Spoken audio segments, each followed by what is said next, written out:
Совсем недавно Чувашский государственный университет имени Ильи Николаевича Ульянова отметил свое 50-летие. В честь этой даты в конференц-зале состоялась презентация недавно вышедших в Чувашском книжном издательстве юбилейных изданий.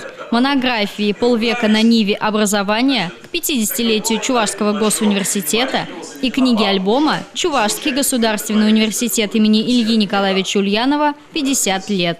На мероприятии присутствовал авторский коллектив, преподаватели и студенты историко-географического факультета и факультета русской и чувашской филологии и журналистики, а также гости. Собравшихся поприветствовал ректор вуза, главный редактор монографии и книги альбома Андрей Александров.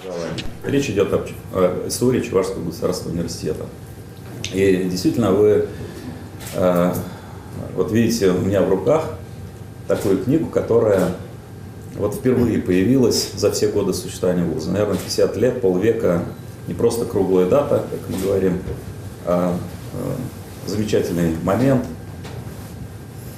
замечательная такая веха, которая сподвигла нас создать авторский коллектив и подготовить такое вот солидное издание, как отметили наши гости, ученые из разных регионов Российской Федерации. Ну и, конечно... В книге-альбоме значительное внимание уделено современному этапу деятельности факультетов, кафедр и структурных подразделений. Она содержит красочные фотографии, которые освещают деятельность многотысячного коллектива университета. В коллективной монографии впервые составлена летопись основных событий истории Чувашского госуниверситета.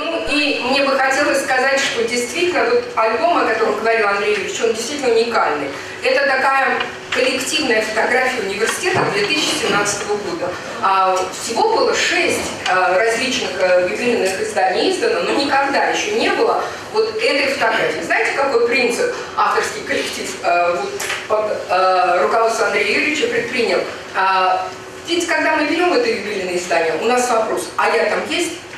Вот здесь, в этом альбоме, действительно, реально облик каждого сотрудника, преподавателя есть. Его можно посмотреть, он останется в истории. Этот альбом сам по себе исторический источник, уникальный исторический источник на будущие времена. Своими впечатлениями от книги выступили декан историко-географического факультета Олег Широков, генеральный директор Чувашского книжного издательства Валерий Комиссаров, главный научный сотрудник Чувашского государственного института гуманитарных наук Иван Бойко и многие другие. Они отметили трудолюбие авторов и поблагодарили их.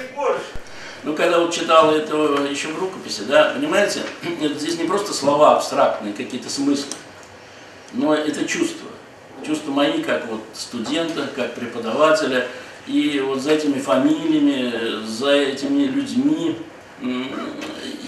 каждый из нас вот знал, да, видишь, не просто фамилия, а сразу представляешь человека. В завершении мероприятия Андрей Александров вручил экземпляры монографии и книги альбома авторскому коллективу, деканам факультетов и гостям. Спасибо, уже активно работаешь. Ольга Василик, Илья Волков, «Жизнь столицы».